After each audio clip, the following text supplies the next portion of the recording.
नमस्कार दोस्तों, JB study point के यूट्यूब चैनल में आपका बहुत बहुत हार्दिक स्वागत करता हूं। हिस्ट्री की ऑनलाइन क्लास 81 है।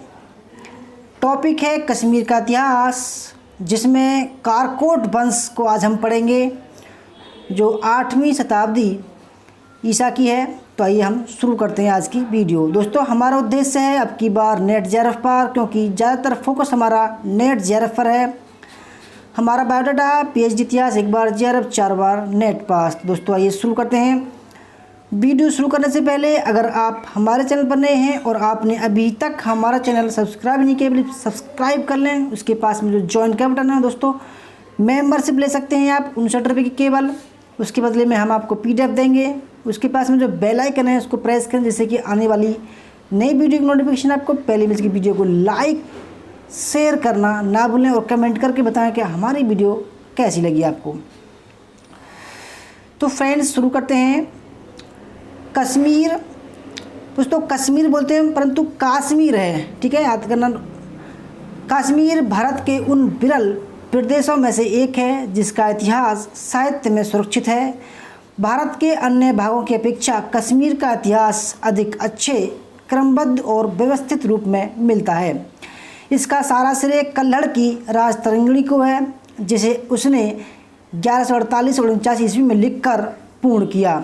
यह ग्रंथ हर्षचरित्र अथवा विक्रमांक देवचरित्र जैसे अन्य भारतीय ऐतिहासिक काव्यों अथवा प्रशस्तियों की तुलना में एक आश्चर्यजनक रूप में आधुनिक इतिहास लेखन की पद्धति का पूर्ण रूप प्रस्तुत करता है। कल्हड़ का दृष्टिकोण आधुनिक सरकता है। उसने अपनी कृति की रचना करते समय सभी प्रकार के साक्ष्य का प्रयोग किया था।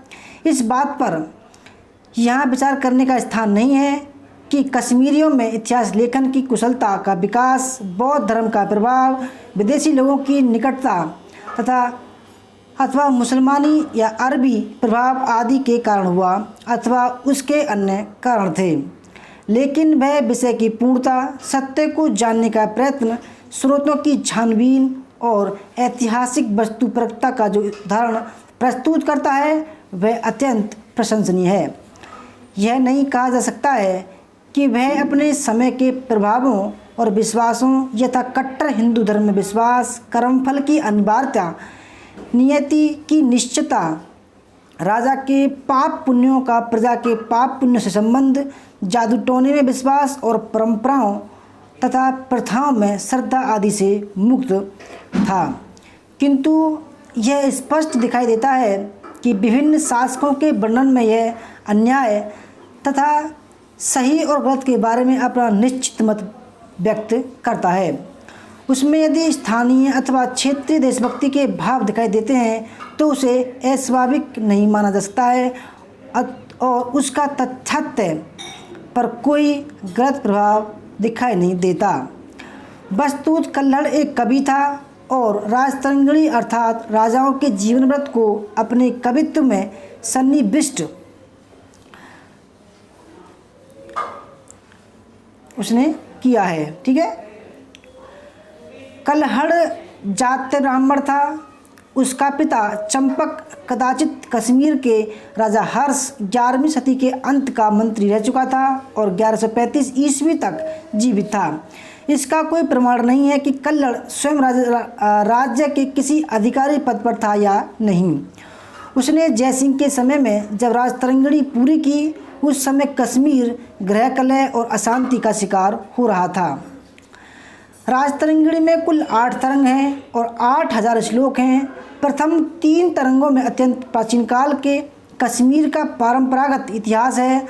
उसके स्रोत भी अनुश्रुतित हैं, जिन्हें किसी प्रकार की छानबीन किए बिना ही वह मान लेता है। चौथे से छठे तरंगों का में कारकोट और उत्पल वंशों का इतिहास है, जिसमें वह पूर्ववर्ती और उन राजवंशों के समय लिखे हुए ग्रंथों का उपयोग करता है। 7वीं और 8वीं तरंगों में लोहर वंशों का इतिहास अंकित है, जिसके बारे में वह कुछ सुनी हुई बातों, समकालिक लोगों के साक्ष्य और व्यक्तिगत ज्ञान का उपयोग करता है। इस प्रकार कल्हड़ के व्रतों में राजतरंगिणी के प्रथम 3 तरंगों की अपेक्षा अंतिम 5 तरंग अधिक प्रमाणिक और विश्वसनीय है, जिसके फलस्वरूप हम 7वीं से 12वीं सदी तक का कश्मीरी इतिहास अपेक्षाकृत अधिक सही और पूर्ण रूप में पाते हैं। राजतरंगिणी से यह स्पष्ट प्रतीत होता है कि कल्हड़ की पुरातत्वों की जानकारी में विशेष रुचि थी और उसने सिक्कों के साक्ष्य का पूरी तरह उपयोग किया है। वर्ण विषयों में वे अपने को राजनीतिक इतिहास तक ही सीमित नहीं रखता, अपितु राज दरबार के वर्णनों, राजवंशों के विशेष ब्यौरों, कलह तथा षड्यंत्रों और प्रशासन के गुणावण गुणों तथा अन्य विशेष बातों को भी व्यक्त करता है। राजा रानियों के भले बुरे सभी कार्य उसे आकृष्ट करते हैं तथा सैन्य व्यवस्था की बारीकियों से वह हमें परिचित कराता है। कल्हड़ की सबसे बड़ी विशेषता है कि वह ऐतिहासिक युग की घटनाओं का तिथिक्रम निश्चित तिथियों में साधारणतया 25-30 वर्षों से अधिक का अंतर नहीं पाया गया है। कल्हड़ की परंपरा आगे भी चलती रही। जूनराज ने मुसलमानी सुल्तान जैनुल आबदीन, जिसका काल 1420 से 1470 के समय तक कल्हड़ की राजतरंगिणी को आगे बढ़ाया तथा पूर्व राजतरंगिणी के इतिहास में लगभग 300 वर्षों का इतिहास और जोड़ा। उसके बाद भी उसके शिष्यों ने वह परंपरा जारी रखी, किंतु प्रस्तुत शोध दोस्तों अब बात करते हैं कारकोट वंश की, ठीक है, क्योंकि राजतरंगिणी में कारकोट वंश पहला वंश था। कारकोट वंश के शासक अपने को नागकुल से जोड़ते थे। इसका सर्वप्रथम शासक दुर्बलवर्धन था, जिसे चीनी साक्ष्यों में तू लोये कहा गया है। 627 ईस्वी से 649 ईस्वी तक उसका शासन काल माना गया है। बमजाई उसका शासनकाल 635 से 681 ईस्वी निर्धारित करते हैं। चीनी साक्ष्यों के अनुसार वह चीन से कीपिन यानी कि काबुल तक के मार्ग का नियंत्रण करता था। ह्वेनसांग उसी के काल में कश्मीर गया था। ह्वेनसांग उसकी भीतरी राजनीतिक अवस्था का कोई विवरण तो नहीं देता, किंतु इतना अवश्य बताता है कि सिंधु के पूर्व का तक्षशिला प्रदेश, उर्सा, हजारा अथवा अबोटाबाद, सिंहपुर, पुंछ तथा राजापुर राजौरी कश्मीर के अधीन थे। दुर्बलवर्धन अंतिम गोनंद नरेश बालादित्य का दामाद था। वह बालादित्य के पुत्र विहीन मरने के कारण 627 ईस्वी में गद्दी पर बैठा। इस वंश का द्वितीय शासक दुर्लभक था। वह दुर्लभवर्धन का उत्तराधिकारी था। दुर्लभक का एक अन्य नाम प्रतापदित्य था। प्रतापदित्य प्राप्त होता है, जो उसकी उपाधि प्रतीत होती है। उसके अनेक सिक्के प्राप्त हुए हैं, जिस पर उसे श्री प्रताप कहा गया है। स्टाइन ने इन सिक्कों को दुर्बल वर्धन का कहा है, माना है, परंतु अधिकतर विद्वानों ने इस सिक्कों को दुर्लभ का ही माना है। उसने प्रतापपुर नामक नगर भी बसाया। उसकी रानी नरेंद्र प्रभा ने क्रम से 3 पुत्रों चंद्रापीड, वज्रादित्य, तारापीड, उदयादित्य और मुक्तापीड ललितादित्य जो को जन्म दिया। दुर्लभक ने 50 वर्षों तक कश्मीर पर शासन किया। दुर्लभ की मृत्यु के पास बाद जो आता है वो चंद्रापीड यानी कि दुर्लभ का पुत्र आता है। दुर्लभ की मृत्यु के पश्चात उसका ज्येष्ठ पुत्र चंद्रापीड कश्मीर का शासक हुआ। चंद्रापीड के शासनकाल की जो सबसे महत्वपूर्ण विशेष बात ज्ञात होती है वह है कि 713 ईस्वी में चंद्रापीड ने अरबों तथा तिब्बतियों के विरुद्ध चीन के शासन से सहायता मांगी थी। इसके लिए उसने अपना एक दूतमंडल चीन भेजा था। अरब आक्रमणकारी मोहम्मद बिन कासिम के नेतृत्व में कश्मीर सीमा तक आए थे, परंतु इन आक्रमणकारियों के विरुद्ध उसे चीन से किसी प्रकार की कोई सहायता प्राप्त नहीं हुई। इस पर भी चंद्रापीड अरबों से अपने राज्य को सुरक्षित रखने में सफल रहा। चंद्रापीड अत्यंत न्यायप्रिय शासक था। कल्हड़ हमें बताता है कि किस प्रकार उसने स्वयं एक चरमकार के घर जाकर त्रिभुवन स्वामी का एक मंदिर बनवाने के लिए उसकी कुटिया मांगी। उपरोक्त के संदर्भ में कहानी यह प्राप्त होती है कि जब उसके मंत्रियों ने उस चरमकार के घर के पास मंदिर बनवाने की योजना लागू की तो राजा ने उन्हीं को दोषी ठहराते हुए मंदिर कहीं और बनवाने की आज्ञा दी। लेकिन चरमकार ने स्वयं राजा के पास उपस्थित होकर यह कहा कि वह भी उन्हीं की तरह मनुष्य है जैसे राजा, तथा उसके लिए उसकी कुटिया वैसे ही है जैसे राजा के लिए महल। तथापि यदि राजा स्वयं चलकर उसके घर के पास खड़े होकर उसे आदरपूर्वक मांगे तो वह सहर्ष उसकी बात मान लेगा। चंद्रापीठ ने बिना किसी घमंड के वैसा ही किया तथा जैसा चरमकार के पास जाकर उसका घर खरीदा और मंदिर का निर्माण कराया। चीनी साक्ष्यों के अनुसार चीन के सम्राट ने चंद्रापीठ को राजा की उपाधि से विभूषित किया। चंद्रापीठ ने लगभग 9 वर्षों तक कश्मीर पर शासन किया। चंद्रापीठ के अनुज तारापीठ ने उसे एक ब्राह्मण के द्वारा अभिचार जादू टोना करवा कर मरवा दिया। इस प्रकार चंद्रापीठ अल्प शासन काल में दिवंगत हो गया। उसके बाद में आता है तारापीठ। चंद्रापीठ के पश्चात तारापीठ कश्मीर की राजगद्दी पर आसीन हुआ। ऐसा प्रतीत होता है कि तारापीठ अपने द्वारा किए गए कृत्यों से अपने आप को अक्षुण्ण न रख सका। 4 वर्षों के पश्चात उसकी भी हत्या कर दी गई। ललितादित्य मुक्तापीठ।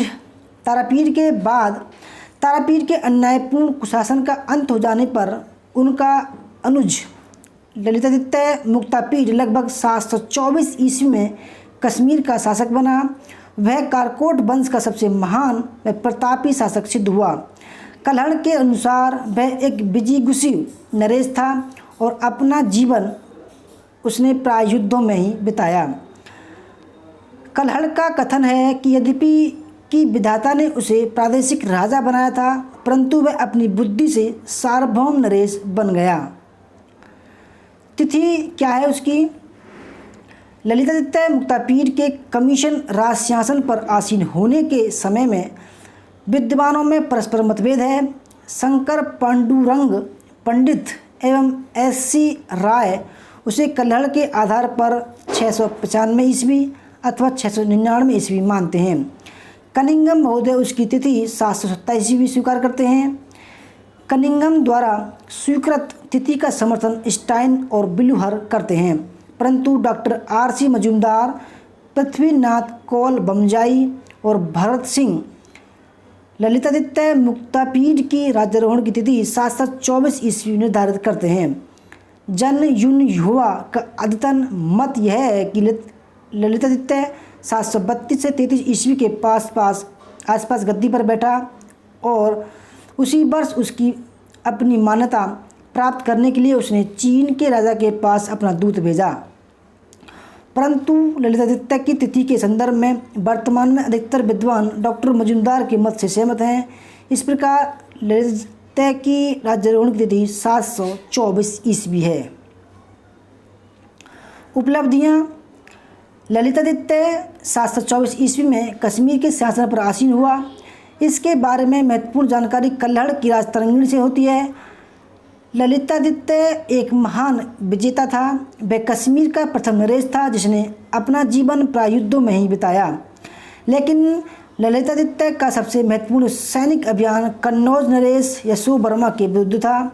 ऐसा प्रतीत होता है कि प्रारंभ में कन्नौज शासक यशोवर्मा तथा कश्मीर नरेश ललितादित्य परस्पर मित्र थे।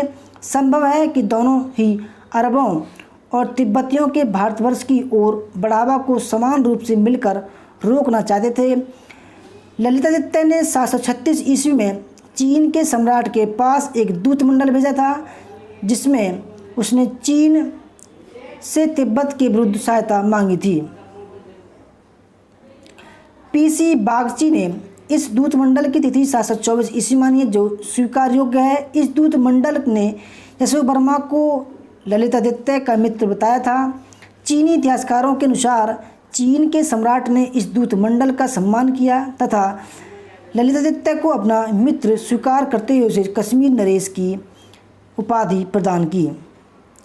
लेकिन चीन के सम्राट ने उसे किसी प्रकार की फौजी मदद नहीं दी।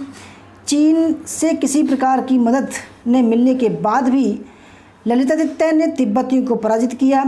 तिब्बतियों के अलावा उसने अपने राज्य की उत्तरी और उत्तर पश्चिम सीमा पर बसने वाली दरद, कंबोज और तुक्र जैसे पहाड़ी कबीलों को भी पराजित किया। ऐसा प्रतीत होता है कि प्रारंभिक सफलताओं से ललितादित्य प्रबल आत्मविश्वास से परिपूर्ण था। ऐसा माना जाता है कि ललितादित्य यशोवर्मा पर विजय प्राप्त करने के पूर्व भी काफ़ी शक्तिशाली हो चुका था। कल्हड़ की राजतरंगिणी से ऐसा उल्लेख प्राप्त होता है कि काबुल के शाही राजकुमार उसके दरबार में नौकरी करते थे। इन शाही राजाओं को अरबों से भय था और असंभव नहीं है कि ललितादित्य ने भी सिंधु नदी की ओर बढ़कर उन्हें दबाया हो। अतः इससे यही सिद्ध होता है कि ललितादित्य निश्चित रूप से यशोवर्मा को विजित करने के पूर्व ही अत्यधिक शक्ति संचय कर चुका था तथा अपने शक्ति बल के आधार पर ही उसकी राज्य विस्तार की महत्वाकांक्षा प्रबल हुई। उसकी इसी राज्य विस्तार की महत्वाकांक्षा ही यशोवर्मा का मित्र के स्थान पर शत्रु बना दिया। यशोवर्मा उसका समकालीन कन्नौज का शासक था। यशोवर्मा स्वयं एक शक्तिशाली एवं महत्वाकांक्षी शासक था ऐसा तथा अपने शक्ति बल के आधार पर ही कन्नौज की गद्दी प्राप्त की तथा दिग्विजय हुआ। उसने शकलोत्तर पथनाथ की उपाधि धारण की। नोट डाउन करना, ललितादित्य मुक्तापीड ने शकलोत्तर पथनाथ की उपाधि धारण की। ऐसे में दो शक्तिशाली महत्वाकांक्षी शासकों का आपस में टकराना स्वाभाविक ही था। विशुद्धानंद पाठक का सुविचार है कि ललितादित्य का दक्षिणी तथा दक्षिण पश्चिम की ओर बढ़ने का प्रयत्न ही यशोवर्मा से शत्रुता का कारण हुआ। विशुद्धानंद का पाठक का मत है कि कदाचित यशोवर्मा की दीर्घ आयु भी ललितादित्य का मनोबल बढ़ाने में सहायक रही होगी। चीनी साक्ष्यों से ज्ञात होता है कि ये उन दोनों के संघर्ष का कारण पंजाब जालंधर के आसपास के क्षेत्रों को अपने अपने राज्य में मिला लेने की महत्वाकांक्षा थी। कल्हड़ का कथन है कि पूर्व दिशा के राजाओं से कर वसूल करते हुए ललितादित्य ने गंगा यमुना के मध्य अंतर्वेद में अपने प्रताप का आतंक जमा दिया। जब वह कान्यकुज पहुंचा तो एक लंबे युद्ध के पश्चात यशोवर्मा को उससे संधि करने के लिए तैयार होना पड़ा। कल्हड़ ने संधि वार्ताओं के भंग होने के कारण राजतरंगिणी बताया है कि जब संधि पत्र तैयार हुआ तो ललितादित्य ने के मंत्री संधि विग्राहक मित्र शर्मा ने पाया कि उसमें यशोवर्मा का नाम पहले और ललितादित्य का नाम बाद में लिखा है। यह बात मित्र शर्मा को बुरी लगी तथा उसने उसे ललितादित्य का अपमान माना। इस प्रकार संधि वार्ता टूट गई तथा ललितादित्य के सेनापतियों की अनिच्छा के बावजूद युद्ध पूर्ण प्रारंभ हो गया। इस युद्ध में ललितादित्य की पूर्ण विजय हुई। कल्हड़ के अनुसार बागपति राज तथा भभूति आदि महाकवियों द्वारा सेवित यशोवर्मा ललितादित्य के अनुपम गुणों पर मोहित होकर उसका स्तुतिगान करने के लिए बाध्य हो गया। इस प्रकार यमुना के उत्तरी तट से लेकर कालिका तट तक का सारा कान्यकुब्ज देश ललितादित्य के लिए घर के आंगन जैसा सुगम्य हो गया। मार्ग में हिमालय पर्वत सदृश विघ्न स्वरूप राजा यशोवर्मा को लांघ कर ललितादित्य की गंगा की धारा जैसी विस्तृत सेना पूर्वी समुद्र के तट पर जा पहुंची। इस वर्णन से स्पष्ट है कि यशोवर्मा का साम्राज्य जो दक्षिण में कालिका तथा पूर्व में समुद्र तट के अधिकार में था और यह अब संपूर्ण प्रदेश ललितादित्य के अधिकार में आ गया। पंजाब, जालंधर, कांगड़ा और पुंछ कश्मीर नरेश के अधिकार में चले गए जिन्हें उसने अपने अधीनस्थ राजाओं को दे दिया। मध्य देश विशेषकर कन्नौज से बहुत से विद्वान कश्मीर में जाकर बस गए। राजतरंगिणी में कल्हड़ ने लिखा है कि ललितादित्य ने यशोवर्मा का समूल उच्छेदन कर दिया, परंतु अन्यत्र स्वयं कल्हड़ ने कहा है कि यशोवर्मा ललितादित्य का स्तुति पाठक बन गया। इससे यह निष्कर्ष होता है कि ललितादित्य ने यशोवर्मा को युद्ध में पराजित अवश्य किया, किंतु उसे मारा नहीं। पराजित होने के पश्चात भी यशोवर्मा कुछ समय तक जीवित रहा। ललितादित्य यशोवर्मा को पराजित करने तथा उसकी भारत में स्वयं को प्रमुख राजनीतिक सत्ता स्वीकार करा लेने मात्र से संतुष्ट होने वाला नहीं था। यशोवर्मा को पराजित करने के फलस्वरूप ललितादित्य कन्नौज का स्वामी बना, अपितु मान्यता की दृष्टि से अपने शत्रु के जीते हुए विशाल क्षेत्रों का भी अधिराज बना। कल्हड़ के अनुसार इस अधिकार को कारगर ढंग से व्यवहारक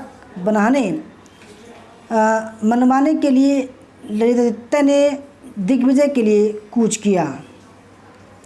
ललितादित्य पूर्वी महासागर की ओर बढ़ा और कलिंग तक जा पहुंचा। गौड़ देश के राजा ने उसे हाथियों की भेंट देकर उसकी अधीनता स्वीकार कर ली। मजूमदार का मत है कि संभवतः गौड़ के राजा ने बिना लड़े ही उसकी अधीनता स्वीकार कर ली। बमजाई इस गौड़ नरेश की पहचान जीवित गुप्त से करते हैं। पुनः करकाट देश की रानी रट्टा को अधीनता स्वीकार करने के लिए भी विवश कर दिया। कर्नाट से ललितादित्य कावेरी के तट पर पहुंचा और वहां उसने कुछ द्वीपों को भी जीत लिया। पश्चिम की ओर मुड़कर उसने सप्त कोंकणों को रौंद डाला और काठियावाड़ प्रायद्वीप के पश्चिमी छोर पर द्वारिका नगर तक जा पहुंचा, जहां से अवंती होता हुआ उत्तर की ओर लौटा। यहाँ उसने कंबोज, तुखार, तुक्र, भोट, तिब्बती, दरद प्रदेशों को हराया। इसके बाद उसने मुमनिकों को 3 बार परास्त किया। श्री राम गोयल मुमकिनी का समीकरण अरबों से करते हैं, जिसका खलीफा अमीर उल मोमिनीन उत्तराधिकारी था। प्राग ज्योतिष, स्त्री राज्य और उत्तर कुरु आदि पर भी उसकी विजयों के वर्णन प्राप्त होते हैं। मजूमदार प्राग ज्योतिष, स्त्री राज्य और उत्तर कुरु को उसका वास्तविक नाम न होकर रूढ़ एवं पौराणिक नाम बताते हैं। मजूमदार कल्हड़ के वर्णन की ऐतिहासिकता के संदर्भ में अपना मत रखते हैं कि इसका उल्लेख परंपरागत शैली में लिखी जाने वाली दिग्विजय की आवश्यकता को पूरी करता है, यथार्थित नहीं है। उसकी शेष विजयों का वर्णन भी कितना सही और विश्वसनीय है, इसका निश्चित रूप से कोई दावा नहीं किया जा सकता है। यद्यपि पुष्टि करने वाले प्रमाण अप्राप्य हैं, फिर भी इसे कल्हड़ के वर्णन को सिर्फ कोरी कल्पना नहीं मान सकते। पाठक के अनुसार सभी प्राचीन राजाओं की दिग्विजयों की ऐसी ही गतानुलिख चर्चाएं मिलती हैं, लेकिन उन्हें एकदम कपोल कल्पित मानना सही नहीं होगा। कल्हड़ अन्य कवितियों की पात में अनैतिहासिक और अनुत्तरदायित्वपूर्ण विवरण के लिए खड़ा नहीं किया जा सकता, और संभव है कि घटनाओं के बहुत पहले घटने के कारण उसके पास उसको तथ्य की कसौटी पर कसने के प्रमाण कम रहे हों और अतिरंजित का पुट आ गया हो। सामान्यतः यह माना जाता है कि वह अपनी विजय यात्रा के दौरान पूर्वी समुद्र तक जो निश्चय ही पहुंचा था। ललितादित्य के पूर्व में बंगाल तक पहुंचने की पुष्टि कल्हड़ के इस उल्लेख से होती है कि ललितादित्य मगध से बुद्ध की प्रतिमा ले आया था। अरबों, दर्दों, तुखारों, भुट्टों तथा तिब्बतियों तथा कंबोजों पर भी उसकी विजय संभव है, क्योंकि ये सब कश्मीर के पास थे। तुखारों के ऊपर उसकी विजय कल स्मृति कश्मीर में अलबरूनी के आगमन के समय तक विद्यमान थी। भुट्टों अथवा कश्मीरियों को दबाने के लिए उसने चीन के सम्राट के पास सहायता के लिए दूत भेजा। यद्यपि उसे चीन से कोई सहायता नहीं मिली, लेकिन वह तिब्बतियों के विरुद्ध अपने प्रयत्न में सफल रहा। ललितादित्य की सुदूर दक्षिण विजय की ऐतिहासिकता संदिग्ध है। प्रमाणों के अभाव में यह विश्वास करना कठिन है कि उसने दक्षिणपथ या दक्षिण भारत पर भी विजय प्राप्त की थी। मजूमदार ललितादित्य की दक्षिणापथ या दक्षिण भारत पर विजय को स्वीकार करना साहस की बात मानते हैं। इस अर्थ में मजुमदार ललितादित्य के दक्षिण विजय को संदेहास्पद ही मानते हैं। श्री राम गोयल अपना मत व्यक्त करते हैं कि यह तथ्य कि यह वर्णन कल्हड़ जैसी वैज्ञानिक इतिहासकार की लेखनी से लिखा गया है, इसमें सत्यांश होने की संभावना का संकेत देता है, लेकिन ये तथ्य कि ये घटनाएं कल्हड़ के समय से 4 शती पूर्व घटी और इसलिए स्वयं कल्हड़ ने इनका विवरण अपने समय में उपलब्ध परंपरागत शैली में रचित साहित्य की सहायता से लिखा होगा, उसके वर्णन की विश्वसनीयता संदेहास्पद बनाते हैं। यद्यपि पुष्टि करने वाले प्रमाण अप्राप्य हैं, लेकिन ऐसा कोई उचित कारण नहीं है कि कल्हड़ के वर्णनों को मात्र काल्पनिक कहानी मानकर उसकी ऐतिहासिकता को अस्वीकृत कर दिया जाए। कल्हड़ की राजतरंगिणी केवल रूढ़िसम्मत ढंग से वर्णित एक काव्य मात्र नहीं है, अपितु एक ऐसे इतिहासकार द्वारा प्रस्तुत किया गया है जिसमें तथ्य वर्णन है, जिसके निर्णय की गंभीरता और ऐतिहासिक सत्य के प्रति जागरूकता स्वयं कृति से प्रमाणित है। एक दरबारी इतिहासकार में एक हद तक पक्षपात और घटनाओं को बढ़ा चढ़ाकर व्यक्त करने की प्रवृत्ति को ध्यान में रखते हुए या जानते हुए भी कल्हड़ किन घटनाओं के बारे में लिख रहा था, वे उसके समय 4 शताब्दियाँ पहले घटित हुई थी और उसकी पूरी जानकारी उसे उपलब्ध नहीं थी। ललितादित्य का मूल्यांकन उपयुक्त तथ्यों का सम्यक विवेचन से स्पष्ट है कि कल्हड़ का वर्णन चाहे कितना अतिरंजित ही क्यों न हो, इससे इतना अवश्य स्पष्ट हो जाता है कि ललितादित्य एक महान विजेता था।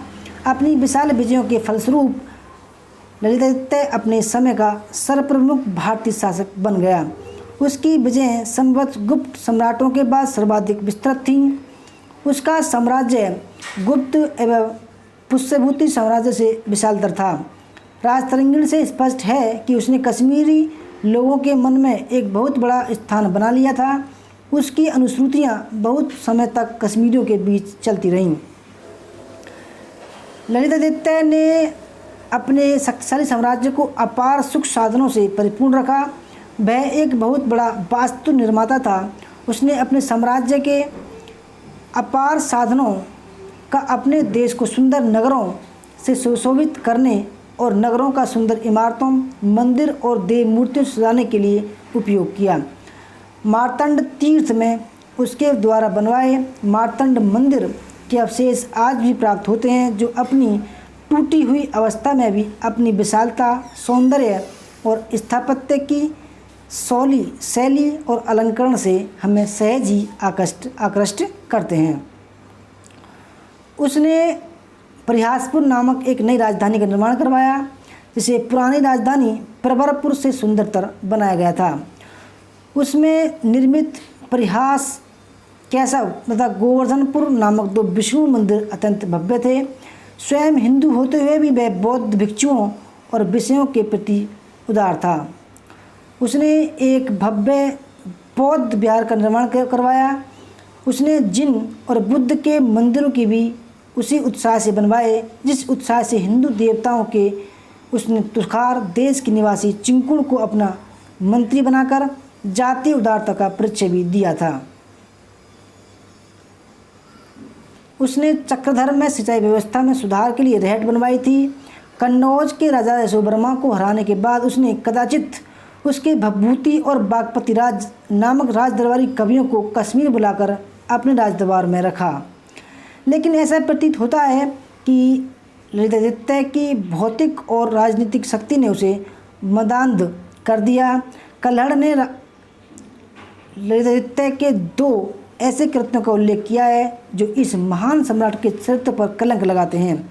पहला यह है कि उसने मदिरा के नशे में उन्मत्त होकर प्रवरपुर नगर को जला देने की आज्ञा दे दी थी। सौभाग्यवश मंत्रियों ने उसकी आज्ञा का पालन नहीं किया। यद्यपि नशा उतर जाने पर उसने इसके लिए पश्चाताप भी किया तथा वह यह जानकर भी कि उसके मंत्रियों ने उसकी आज्ञा का पालन नहीं किया था, प्रसन्नता भी प्रकट थी। दूसरी घटना यह है कि उसने भगवान परिहास केशव को मध्यस्थ बनाकर कौड़ के राजा को अभयदान देकर कश्मीर बुलवाया, लेकिन बाद में अपना वचन भंग कर उसे धोखे से मरवा डाला। इससे क्रुद्ध होकर कुछ स्वामी भक्त गौड़ राजसेवक लंबी यात्रा करके कश्मीर गए और भूल से भगवान रामास्वामी के मंदिर को भगवान परिहा केशव का मंदिर समझकर उसमें घुस गए तथा उसकी मूर्ति को खंडित कर दिया। यद्यपि ऐसा करते वक्त समय वे स्वयं भी मारे गए, लेकिन इस घटना से ललितादित्य पर वचन भंग करने, विश्वासघात करने का आरोप भी सिद्ध होता है। इस प्रकार हम ललितादित्य को एक मान विजेता से कम नहीं मान सकते। उसकी विजयों ने कश्मीर राज्य को तत्काल के लिए भारत का सबसे शक्तिशाली राज्य बना दिया था। यद्यपि कि उसके जीवन की कुछ घटनाएं पर उस पर धब्बा लगाती हैं, जो कि बिना सोचे समझे की गई थी, जिसका उसने बाद में प्रायश्चित भी किया, लेकिन फिर भी वह अपने काल का महान सम्राट था। वह कश्मीर का प्रथम नरेश था जिसने सार्वभौम पद प्राप्त किया। इस महान शासक की 36 वर्षों तक शासन करने के पश्चात 760 ईस्वी में मृत्यु हो गई। उपयुक्त विवरणों से ज्ञात होता है कि भारत के उत्तर पूर्वी भाग को, जो हिमालय की उपत्यका में उपस्थित है, कश्मीर राज्य के नाम से ग्राह्य है। भारत के इतिहास लेखन में प्राय यह समस्या दिखलाई देती है कि पुष्टि ऐतिहासिक साक्ष्य लगभग न के बराबर है, किंतु कश्मीर इसका अपवाद प्रतीत होता है। भारत का प्रथम ऐतिहासिक ग्रंथ कल्हड़ राजतरंगिणी इसी राज्य से संबंधित जानकारी प्रदान करता है। विवेचन काल क्रम में कश्मीर के भूभाग पर कारकोट वंश के शासक शासन कर रहे थे, जो स्वयं को नागकुल से संबंधित बतलाते हैं। इस वंश का प्रथम शासक दुर्बलवर्धन था। चीनी साक्ष्यों में से तुलोपा कहा गया। कल्हड़ दुर्बलवर्धन को 627 से 649 ईस्वी के मध्य मानते हैं, जबकि पृथ्वीनाथ कौल बमजाई ने इसकी शासनावधि 635 से 661 निर्धारित की है।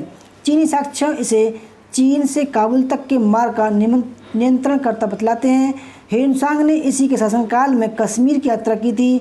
इसके शासनकाल में तक्षशिला, हजारा प्रदेश, सिंहपुर, राजापुर तथा पुंछ कश्मीर की सीमा में थे। दुर्बलवर्धन की मृत्यु के उपरांत दुर्बलक नामक व्यक्ति कश्मीर का अगला शासक हुआ, जिसने श्री प्रताप उपाधि धारण की तथा सिक्के चलवाए। दुर्बलक ने 50 वर्षों तक कश्मीर पर शासन किया। दुर्बलक के उपरांत उसका ज्येष्ठ पुत्र चंद्रापीठ कश्मीर का शासक हुआ। इसके शासनकाल में संवत अरबों तथा तिब्बतियों का कश्मीर पर संयुक्त आक्रमण हुआ था।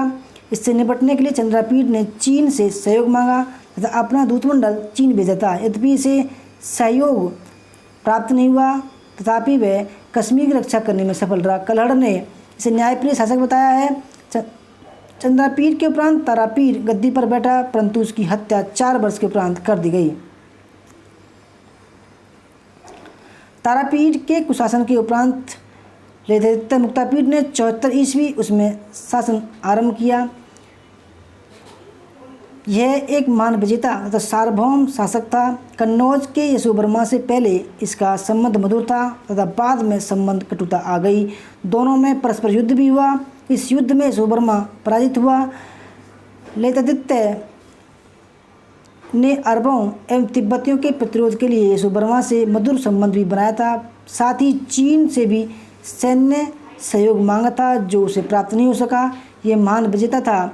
इसने कान्यकुब्ज तक साम्राज्य विस्तार किया तथा सुदूर दक्षिण तक भी अपना विजय अभियान जारी रखा। कर्नाट, कोंकण, काठियावाड़, द्वारिका, अवंती, कम्बोज, दर्द प्रदेश और आदि भूभागों पर विजय प्राप्त की। 760 ईस्वी में शायद यह मृत्यु को प्राप्त हो गया। तो दोस्तों, ये थी हमारी आज की ऑनलाइन क्लास 81। आपको कैसी लगी? और इसका टॉपिक था कारकोट वंश, कश्मीर का कारकोट वंश। आपको कैसी लगी? वीडियो अच्छी लगी तो लाइक करना, शेयर करना, कमेंट करना। वीडियो देखने धन्यवाद। जय हिंद, जय भारत।